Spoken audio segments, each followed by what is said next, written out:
ለመጀመሪያ ጊዜ ከረጅም ዓመታት በኋላ እግር ኳስ ወደ ሀገራችን መመለሱ ለኔ ትልቁ ዜና ሄዶ ነው ብዬ ነው ማሰብ። ከ5 ዓመት በኋላ 5 ዓመት አካባቢ 5-6 ዓመት ነው። ይሄ ለኔ ትልቁ ዜና ነው። ከሳውቶሜን ሞሮኮ ላይ አሸንፈናል 3-0 የማለፍ እድላችን ሰፊ ነው በግራም ብሎ ወስዶ በቀኝ። ከዛ በላይ ግን ይሄ ነገር ትልቅ መልካም ዜና ነው። ዛሬ በዝግ ስቴዲየም ይከናወናል ተብሎ የተጠበቀውን ጨዋታ የኢትዮጵያ እግር ኳስ ፌዴሬሽን በከፍተኛ ጥረት እንደዚሁም የድሬዳዋ ከተማ አስተዳደርም የተጠየቃቸውን ነገሮች በማሟላት የሰሯቸው ነገሮች ሊመሰገኑ የሚገባቸው አርአያነት ያላቸው ተግባሮች ናቸው። እነዚህ ተግባራቶች ደስ የሚሉ ናቸው። በባሮ ስቴዲየም ከሚሆን ለምን በደጋፊ አናረጋው ምን እናስተካክል የሚል ሐሳብ ይዞ ከካፍ ጋር ተነጋግረው በዚህ ረክ የሰሩት ስራ የኢትዮጵያ እግር ኳስ ፌዴሬሽን ሊያስመሰግን የሚገባ መልካም ስራ ነው ብዬ አስባለሁ። እና ይሄ አስረሳሽ ነገር ነው። ከ5-6 ዓመታት በኋላ እግር ኳሱ ይመለሳል። 10,000 ደጋፊ ይኖራል። ለቀጣይም ቀብድ ነው። የኢትዮጵያ ብሔራዊ ቡድን በጥሩ መንገድ ውድድሩ ከተከናወነ መጫወቻ ፒቹ በጥሩ መንገድ ጨዋታውን ካከናወነና ጥሩ ሪፖርት የሚቀርብ ከሆነ ቀጣይም ኢትዮጵያ በምድብ ጨዋታዎች ላይ በሀገሯ ልትጫወት የሚችልበት እድል በጣም ሰፊ ይሆናል። ይሄ ትልቁ ዜና ነው። እኔ ከጥሩ ማለፉ ጨዋታ በላይ ከዚህ ከፕሪሊሚናሪ ከቅድመ ጨዋታው በላይ ይሄ ነገር አስደስቶኛል። ለምን በቀጣይ የእግር ኳስ ሂደታችን ውስጥ ከፍተኛ ጥቅም ስላለው ማለት ነው። በእግር ኳስ እድገታችን ውስጥ ከፍተኛ ጥቅም ስላለው ኢትዮጵያ በሜዳዋ ለመጫወቷ ትልቁ ዋጋ አስከፍሏል የሚለው ነገር የሚያስኬድ ነገር ነው። የሚናቀው እውነታ አይደለም። በነገራችን ላይ ኢትዮጵያ ያለፉት 5 ዓመታትን በሰው ሜዳ በገለልተኛ ሜዳ መጫወቷና አንዳንድ ጨዋታዎች ስትመለከት በሜዳዋ ተጫዋታ ቢሆን ኖሮ ብለህ የምትመኛቸው ጨዋታዎች አሉ። ልዩ ድባብ፣ ልዩ ስሜት፣ የተጫዋቾችን ስሜት የሚያነቃቃ የደጋፊዎች ስሜት እና መሰል ነገሮች ቀላል አስተዋጽኦ የላቸውም። ደጋፊ 12ኛ ተጫዋች ነው። እውነትም 12ኛ ተጫዋች ነው። ስለዚህ ይሄ መበረታታት ያለበት ነው። በቀጣይ መቀጠል አለበት። አሁን እየተጠናቀቁ ያሉ ስቴዲየሞች አሉ። የባህር ዳር ስቴዲየም፣ የአዲስ አበባ አቃቂ ቃሊቲ ያለው ስቴዲየም፣ የአዳይ አበባ ስቴዲየም ጥሩ ጉዞ ላይ 1 ዓመት ምናምን የሚፈልግ ነው። ስለዚህ እነሱን መሰረት አድርገን ስንመለከት የኢትዮጵያ ብሔራዊ ቡድን ወደ ሀገሩ እግር ኳስ መመለሱ በራሱ አንድ ትልቅ ዜና ነው። ከዚህ ከቅድመ ማጣሪያው ጨዋታ በላይ የምመለከተው ወደ ሀገር ውስጥ እግር ኳስ መቀጠል አለበት። ለአንድ ጨዋታ ብቻ ነው ካፍ የፈቀደው። ይሄ መቀጠል ማደግ የሚኖርበት ይመስለኛልና ጥሩ ጅምር ነው፣ ለማመስገን ነው። ግን በቀጣይም የኢትዮጵያ ብሔራዊ ቡድን በሀገሩ የሚጫወቱበት መንገድ በትልቁ መመቻቸት እንዳለበት አስባለሁ። ብሔራዊ ቡድናችን ከ12ቱ ውራ ተብለው ወይም የመጨረሻ ደረጃቸው ከወረዱ ሀገራቶች ተርታ ብሔራዊ ቡድናችን መመደቡ በራሱ የሊጋችንን ደካማነት የሚያሳይ ነገር ነው። ሊጋችን ላይ እየሰራን አይደለም። ሜዳዎች ላይ ኢንፍራስትራክቸር ላይ በአግባቡ እየሰራን እንደማን በነገራችን ላይ እግር ኳስ ሲባል እግር ኳስ መጫወት ብቻ አይደለም። ኢትዮጵያ ውስጥ እግር ኳስ ስፖርትን መነሻ አድርገን ወይም ብሔራዊ ቡድናችንን ስንመለከት የትኛው የኢትዮጵያ ክለብ ነው የራሱ ስቴዲየም ያለው? እስኪ እንደው አንድ በቃ ምርጥ ስቴዲየም ከሌ የተባለው ክለብ አለው። ለምሳሌ የውጮቹን ስታይ እኮ ብዙዎቻችን የምንከታተሉ የእንግሊዝ ፕሪሚየር ሊግን ብትመለከት አርሰናል ስትል ኤምሬትስ ስቴዲየም ነው። ዌስትሃም ስትል ለንደን ኦሎምፒክ ስቴዲየም ነው። ቶተንሃም ስፐር ስትል ቶተንሃም ስፐር ስቴዲየም ነው። ኢቭን ዌምብሊ ላይ እኮ የሚጫወት ለንደን ውስጥ ካሉት መካከል የለም እኮ። ብሬንፎርድ አሁን እያነሳው ያለው የለንደን ከተማ ክለቦችን ነው። ጂቴክ ኮሚኒቲ ስቴዲየም ነው ብሬንፎርድ።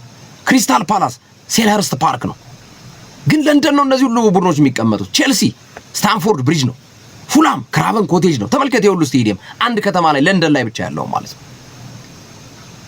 የኢትዮጵያ እግር ኳስ ክለቦች አብዛኞቹ ከኢንፍራስትራክቸር ይልቅ ትኩረት የሚያደርጉት ከፍተኛ ደሞዝ መክፈሉ ላይ ነው የሚሯሯጡት። በኋላ ያ ከፍተኛ ደሞዝ ጠልፎ ይጥላቸዋል። ብሔራዊ ቡድን ባይዘወይ የክለብ ሬፕሊካ ነው።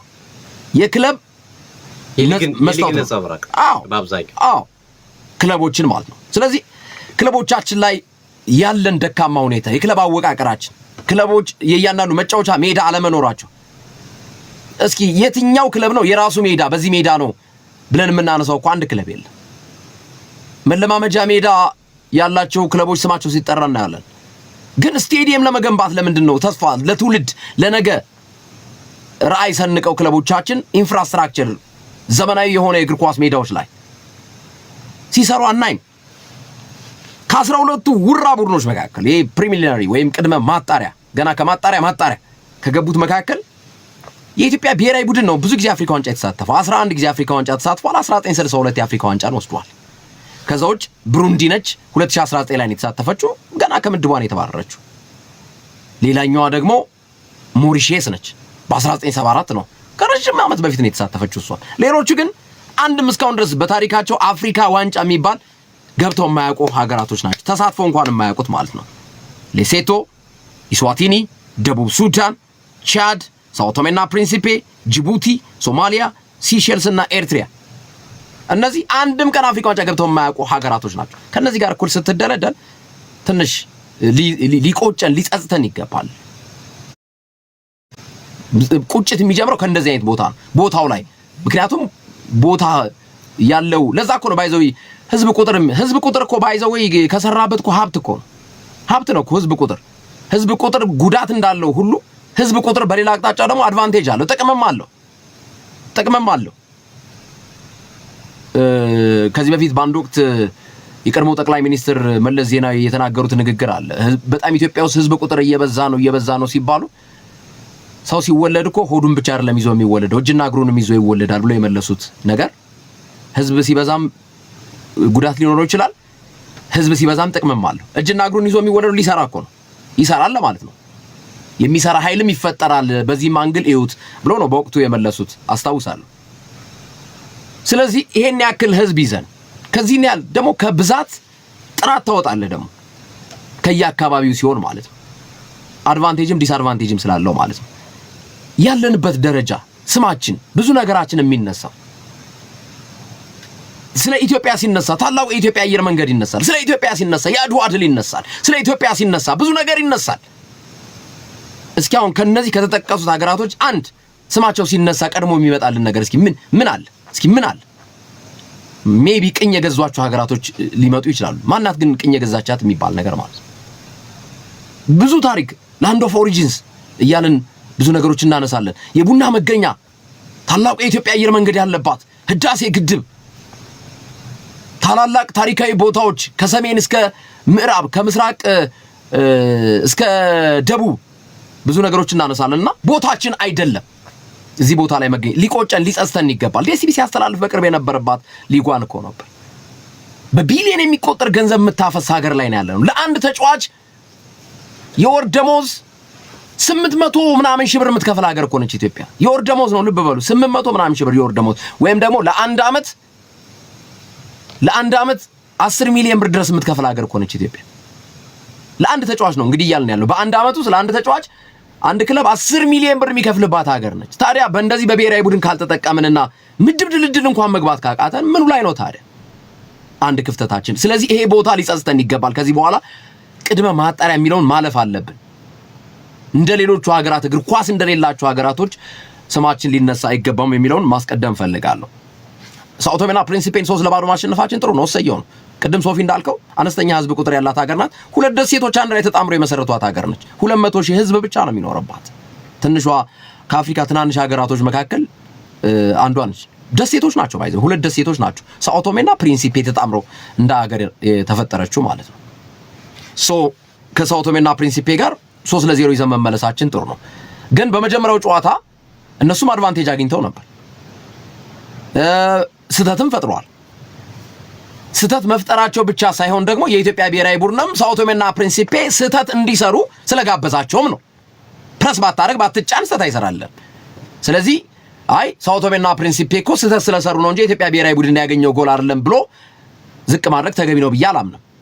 ሳትጫን ፕረስ ሳታረግ ሳትለፋ እድልም እኮ ባይዘው ዝም ብሎ ስለጠበቀው እኮ አይመጣም እኮ። ትንሽ ስትሰራ ነው እድልም አብሮ የሚመጣል ማለት ነውና የኢትዮጵያ ብሔራዊ ቡድንም ስራውን ስለሰራ ነው፣ ስለተጫናቸውም ነው፣ ፕረስ ስላደረጋቸውም ነው። ድሬዳዋ ላይ መካሄዱ እሰየው የሚያስብል ነው። ግን ለአንድ ጊዜ ብቻ ነው ወይ? ለምን ለዘላቂነት ማሳመን አልተቻለም? ለአንድ ቀን የፈቀደው ካፍ ለምንድን ነው ለቀጣዮቹን ድሬዳዋን ሲሪ መፍቀድ ያልፈለገው? ምን ስለሆነ? ይሟሉ የተባሉት ነገር ተሟላ። ሶዋት ከዛ በኋላ ሌላ ምን አለ? የቀረ ነገር ካለ እሱ ላይ እኔ አሁን ያልገባኝ ነገር አለ። ለአንድ ጨዋታ ብቻ ነው የሚል ነገር ማለት ምን ማለት ነው? በቃ ይሄ ክፍተት አለው ስቴዲየሙ ክፍተት ካለው ይሄን እናሟሉ ከተባለና ያ ነገር ከተሟላ ግርምዬ እንትን አሉ መመዘኛዎች አሉ። ለምሳሌ የሴቶች እግር ኳስ እንዲያስተናግድ የሚፈቀድ ሜዳ አለ። ፕሪሊሚናሪ ወይም የቅድመ ውድድር ጨዋታዎችን የሚፈቀድለት ሜዳ አለ። የማጣሪያ ጨዋታዎችን የሚፈቀድለት ሜዳ አለ። ቶርናመንት የሚፈቀድለት ሜዳ አለ። ስታንዳርድ አሉ። ስለዚህ ይሄኛው ለፕሪሊሚናሪ ወይም ለቅድመ ውድድር ማጣሪያ በቂ ነው ለማጣሪያ ውድድር ግን ይሄኛው በቂ አይደለም ይመስለኛል። እንግዲህ ሌላ ምክንያት ካላቸው እግር ኳስ ፌዴሬሽን እንጠይቃለን። ግን አይ ቲንክ ይሄንን ምክንያት ከዚህ በፊት ተብሎ አልነበረ ወይ ሶፊ? ከዚህ በፊት እኮ ተብሏል። ድሬዳዋ ስቴዲየም ተፈቀደ ተብሎ የኢትዮጵያ እግር ኳስ ፌዴሬሽን ሲገልጽ አልነበር እንዴ? ድሬዳዋ ኢንተርናሽናል ስቴዲየም ከካፍ ፈቃድ አግኝቷል ሲባል የነበረው ታሪክ የት ገባ? አሁን እኮ እርስ በርሱ ፓራዶክስ የሆነ ሐሳቦች እየመጡ ነው። አንዴ ተፈቅዷል፣ አንዴ የተፈቀደው ለአንድ ጨዋታ ነው፣ አንዴ አይ አልተፈቀደም፣ ከሜዳችን ውጪ ነው ጨዋታችን የምናደርገው። ድብልቅ ያለ ነገር ነው ወይ? ክሊርሊ ይሄ ስቴዲየም የጎደለው ይሄ ነገር ነው። የምድብ ጨዋታዎችን ለማዘጋጀት ኤን ስላላሟላ ነው የሚሉ ሐሳቦችን ማንሳት ነው። ያ አይደለም እየተባለ ያለው። ተፈቅዷል ይሉናል፣ አልተፈቀደም ይሉናል። ሌላው እንደገና ደግሞ ስንመጣ አይ ለአንድ ጨዋታ ብቻ ነው ይሉናል። እነሱ ምን የገባቸውም አልመሰለኝም። ባይዘዎች ፓኖም ደግሞ ወደ ብሔራዊ ቡድኑ ከሀዘን ተመልሷል። በቀጥታ ሳያርፍ ከሳውዲ አረቢያ በሳውዲ ሊግ ነው የሚጫወተውና በሳውዲ ታችኛው ሊግ። ስለዚህ ከሳውዲ አረቢያ በቀጥታ ሳያርፍ መጥቶ ነው እንደገና ሀዘን አጋጥሞት ያባቱን ሀዘን ከዛም ሲያበረታታን ነበር የሚል ቃል አሰልጣኝ ዮሐንስ ሳሌ ገልጿል። ይሄ ጥሩ ነው፣ ሰየው የሚያስብል ነገር ነው። የጋቶች መምጣት ለብሔራዊ ቡድኑ ግብአት ይሆናል ብዬ አስባለሁ። ግን አሰልጣኝ ዮሐንስ ሳሌ መግለጫቸው ላይ አንድ በኔ አረዳር ልክ ነው ብዬ ማላስበው ነገር ጋዜጠኛ መረጃ አቀባይ ነው እና ይሄም የእናንተ ስራ ነው፣ የጋዜጠኞች ስራ ነው። ደውላችሁ እኮ ምትታበረታቱን ይገባል። ጥሩ ነው ማድረግ ቢቻል፣ ግን እንደ ግዴታ ደግሞ መታየት የለበት። የጋዜጠኛ ተግባር መረጃዎችን ማቀበል፣ ያሉ ዘገባዎችን መዘገብ፣ አንድ መረጃ የጋን ውስጥ መብራት እንዳይሆን ለህብረተሰቡ ማቅረብ ነው። ስለዚህ እንደ ግዴታ መታየት የለበትም የሚለውን ሐሳብ ለማስመር ፈልጌ ነው። ቢሆን ግን አይከፋም፣ ጉዳት ስለሌለው ማለት ነው። ግን አይዟችሁ በርቱ የምትለው መቼም ስትቀራረብ ነውና ስንቱ ጋዜጠኛ ነው ከአሰልጣኝ ዮሐንስ ሳሌ ጋር ወይ ከእያንዳንዱ ተጫዋች ጋር እየደወለ ይህን ልል የሚችለውና ይቺ አባባል ላይ ምናልባት እንደ ግዴታ መታየት የለባትም የሚለውን ለመግለጽ ያክል ነው። ከዛ በበለጠ በተጨማሪ አንድ የገለጹት ነገር አለ። ባይዘው ወይ ኢትዮጵያ ውስጥ ሶፊ የኢትዮጵያ ብሔራዊ ቡድን ሲያሸንፍ ጋዜጠኛ ተደሰት፣ የኢትዮጵያ ብሔራዊ ቡድን ሲሸነፍ እምባ እያወጣ አስተዛዘን የሚልግ የለም። ጋዜጠኝነት ኦል ኦቨር ዘ ወርልድ እኩል ነው። ውስጥህን ብሔራዊ ቡድን ሲሸነፍ እርር እያልክ ግን እርር ማለትህን ማሳወቅ የለብህም በተቻለ አቅም ማለት ነው። ስሜት ይፈታተናል። ሌላ ሀገር ብሔራዊ ቡድን ጎል ሲያስቆጥር ለኢትዮጵያ ብሔራዊ ቡድን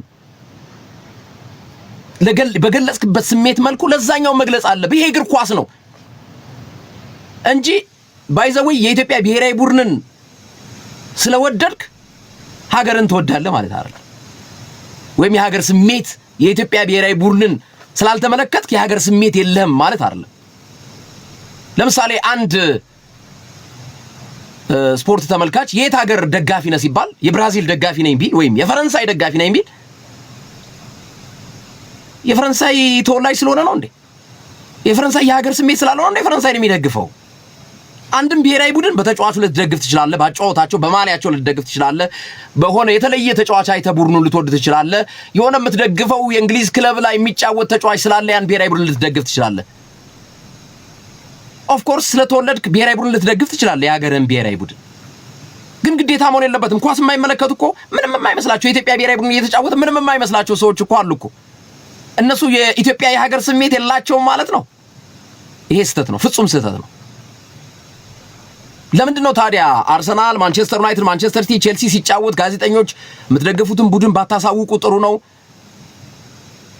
እኛ ጋዜጠኞች ማንደግፍ ይመስላችኋል እንዴ? ክለብ እንደግፋለን እኮ፣ ግን በውስጣችን ይዘን እምቅ አድርገን ይዘን ለሁሉም ክለብ ሲዲ ስፖርት እኮ ለሁሉም ክለብ እኮ እንጨፍራለን እኮ፣ ጎል ሲያገባ እኮ እናጨበጭባለን፣ እንደግፋለን እኮ።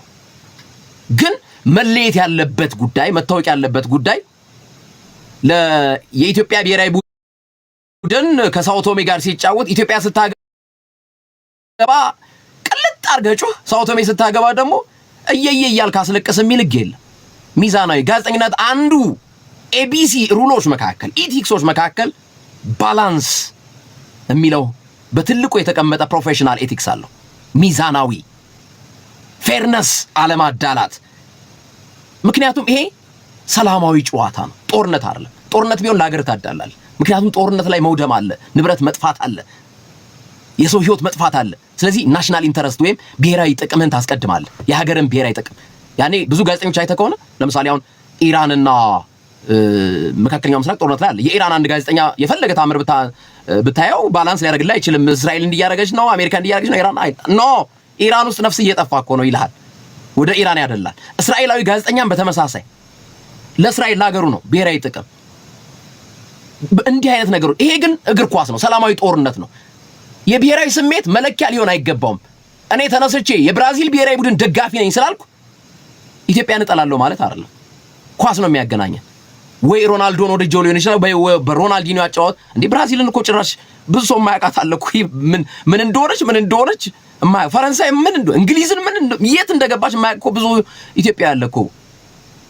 ጋናን፣ ሴኔጋልን እንዴ ለጋና ያኔ አፍሪካ ዋንጫ 2010 ላይ በኡራጓይ በፔናልቲ ሱዋሬዝ ኳስ በእጁ ነክቶ የነበረበትን ሂደት ጋና ስትሸነፍ ብዙዎቻችን ያዘን ነው ጋናዊ ስለሆንን ነው እንዴ? ቢያንስ የሆነ ፕሮክሲሚቲን ከቆዳ ቀለም ጋር ከአካባቢ ጋር ልትለይ ይችላል። የተለያዩ ብሔራዊ ቡድን የሚደገፉባቸው ሂደቶች አሉ። ከዚህ አንጻር ነው የምናነሳው እና ይሄ አስተያየት ብዙ ጊዜ ትናንትም ሰምቻለሁ እንዲህ አይነት ነገር ማለት ነው። አድማጮችም ጋዜጠኛ ሲቀመጥ ኢትዮጵያና ሳውቶሜ ሲጫወት ሳውቶሜም ሲያገባ እኩል ደስታ እኩል ጎሉን መግለጽ አለበት። ኢትዮጵያን ስታገባ እኩል ኦፍ ኮርስ ሳውቶሜ ስታገባ ውስጣችን እረር ሊል ይችል ይሆናል።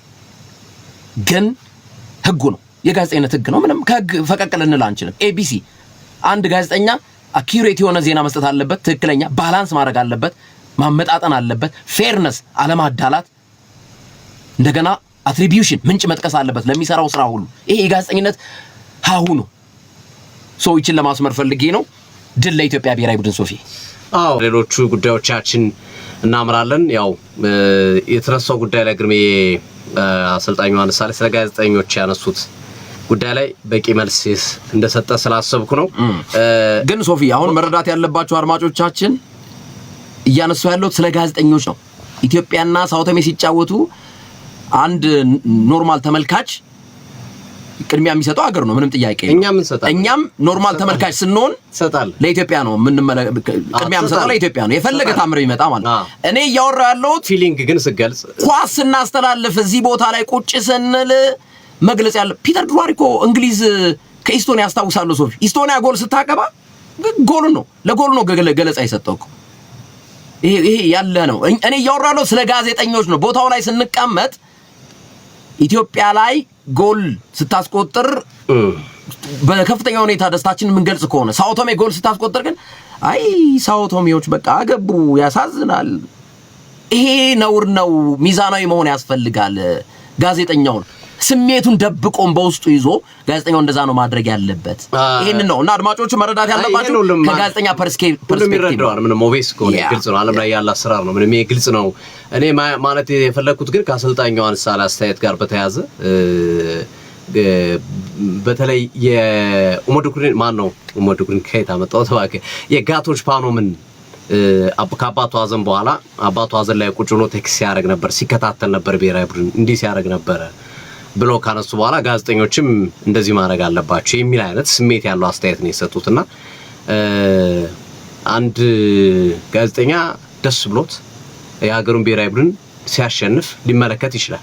ግን ስራው ግን የአንድ ጋዜጠኛ ስራ በመጀመሪያ ደረጃ መልካሙን ነገር ማስቀጠል፣ ክፍተት ካሉ ደግሞ ክፍተቶችን መንገር፣ እነዚህ ነገሮች እንዲስተካከሉ ማድረግ ነው እንጂ እንኳን ደስ አለ ያለ የዞረ ወይም እንዲሁን የማለት ግዴታ የለበትም። ይሄ መታሰብ ያለበት ይመስለኛልና አውዶቹም የተወሰዱበት ሂደቶች አሉና ይሄ ላይክ አገሩን የማይወድ ጋዜጠኛ ያለ አይነት ስሜት ነው ወይ ንግግሩ በሚል ብዙ ጋዜጠኞችም ያኮረፉበት ሂደት እያየን ነው ጓደኞቻችንና እኛም ስሜቱ እንትን አይሰጥም። ይሄ ላይክ ጥሩ ስሜት አይሰጥምና ተደጋገመ ደግሞ ጋዜጠኞች ላይ አሰልጣኙ አንሳሌ በእርግጥ ጋዜጠኝነት ተምረዋል በአሜሪካ።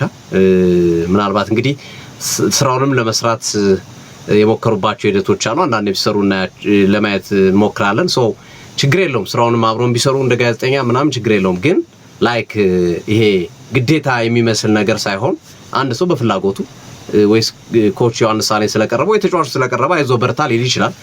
ግን ሌላው ግን ስራውን ነው መስራት ያለበትና ከስራ ጋር ቢያያዝ የሚለውን ነገር ለማንሳት ያህል ነው። እንትን ይፈጥራል ብዙ ጊዜ ከጋዜጠኞች ጋር እንዲህ አይነት ነገር ስገባ አሰጣ ገባ ስገባ ግጭት እየበዛ ይሄዳልና ዋናው ስራ ላይ ቢተኮር ጋዜጠኝነት ላይ ሳይሆን ዋናው ስራ አለ። ያንን ስራ ሰርቶ ማሳየት ነው ትልቁ ነገርና እዛ ላይ ይተኮር የሚለውን ሐሳብ ለመስጠት ያህል ነው። ወደ ሌሎች ስፖርታዊ ጉዳዮቻችን እናመራለን። አድማጭ ተመልካቾቻችን ቆይታችን ይቀጥላል። ተጠባቂ የአውሮፓ ሀገራቶች ፍጥጫዎችና ግጥሚያዎች አሉ። ዛሬ ምሽት ላይ የሚደረጉ ጨዋታዎች 3:45 ላይ በጣም ተናፋቂዎች ናቸው። ቦስኒያ ወይ ሬሳችን ይወጣል ወይ ደግሞ 3 ነጥቡን ቁጭ አድርጋችሁ ትሄዳላችሁ ብለዋል ጣሊያኖች። ግድያ ነው በነገራችን ላይ ስቴዲየም ቱርኮች ኮሶቮ ከቱርክ ቦስኒያ ከጣሊያን የቦስኒያዎች እኮ ናቸው።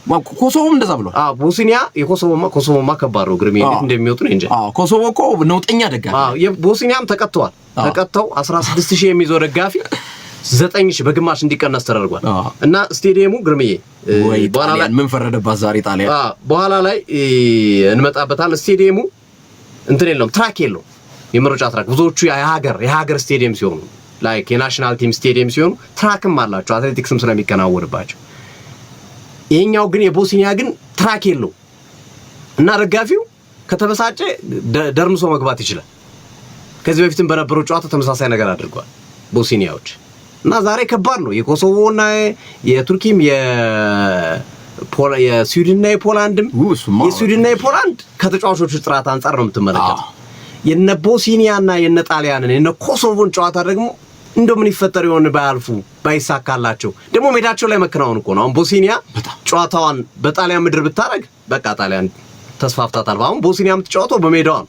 ኮሶቮም ተመሳሳይ ነገር ነው ያለው። እና ይሄ የዛሬ ምሽት የ3:45 ጨዋታ አይን የሚያስገልጥ አይደለም፣ አይን የሚያስጨፍን አይደለም። ግሪምዬ በጣም ቆንጆ ጨዋታዎች ነው የምንመለከተው። ያንዳንዱ ብንመለከታቸው ደስ ይለኛል። ያንዳንዱ ጨዋታዎች ነው ማለት ጥያቄ ጠይቆ ነበር። ስዊድን በምድቧ ውራ ሁና ጨርሳ ውራ ግርምዬ እንዴት እዚህ ደረጃ ደረሰች የሚል ጥያቄ መጥቶ ነበርና በዚሁ ስለመለስክልኝ በጣም አመሰግናለሁ። እኔም ይሄን ሐሳብ ለመመለስ ውራ ሁና ተጠናቃ አሰልጣኙንም አሰናብታ ነው ግራን ፖተርን የቀጠረችው እንደምታስተውሱ።